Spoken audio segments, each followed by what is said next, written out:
Kalamassery polytechnic ഹോസ്റ്റലിലെ കഞ്ചാവ് വേട്ടയിൽ മുഖ്യപ്രതി പിടിയിൽ. ഒഡീഷ സ്വദേശി അജയ് പ്രധാനെ ഒഡീഷയിലെ ദരിംഗ്ബാദിൽ നിന്നാണ് കളമശ്ശേരി പോലീസ് പിടിച്ചത്. ഹോസ്റ്റലിലേക്ക് എത്തിക്കാൻ ഇതര സംസ്ഥാനക്കാരുടെ സംഘത്തിന് കഞ്ചാവ് കൈമാറിയത് ഇയാളാണ്. കേസിൽ നേരത്തെ 4 വിദ്യാർത്ഥികളെയും 3 ഇതര സംസ്ഥാനക്കാരെയും അറസ്റ്റ് ചെയ്തിരുന്നു. നിതിൻ സേവ്യർ കൂടുതൽ വിവരങ്ങളുമായി. നിതിൻ, എന്താണ് വിശദാംശം?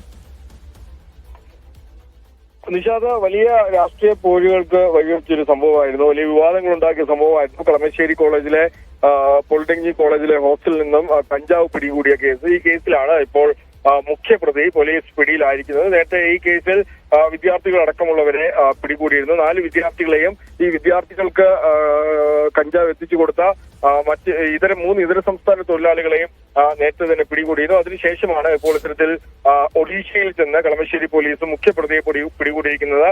ദരിംഗ്ബാദിൽ നിന്നാണ് ഒഡീഷ സ്വദേശിയായ അജയ് പ്രധാനെ കളമശ്ശേരി പോലീസ് പിടികൂടിയിരിക്കുന്നത്. 2 കിലോ കഞ്ചാവായിരുന്നു കോളേജ് ഹോസ്റ്റലിൽ നിന്ന് പിടികൂടിയത്. ഈ വിദ്യാർത്ഥികൾക്ക് കഞ്ചാവ് എത്തിച്ചു കൊടുത്തത് പൂർവ്വ വിദ്യാർത്ഥികളായിരുന്നു. ഈ പൂർവ്വ വിദ്യാർത്ഥികൾക്ക് കഞ്ചാവ് നൽകിയ 3 ഇതര സംസ്ഥാന തൊഴിലാളികളെയും പോലീസ് നേരത്തെ തന്നെ പിടികൂടിയിരുന്നു. അതിനുശേഷം നടത്തിയ അന്വേഷണത്തിൽ ഒഡീഷയിൽ നിന്നും കഞ്ചാവ് എത്തിച്ചു കൊടുത്തയാണ് ഇപ്പോൾ ഇത്തരത്തിൽ പിടികൂടിയിരിക്കുന്നത്. ശരി.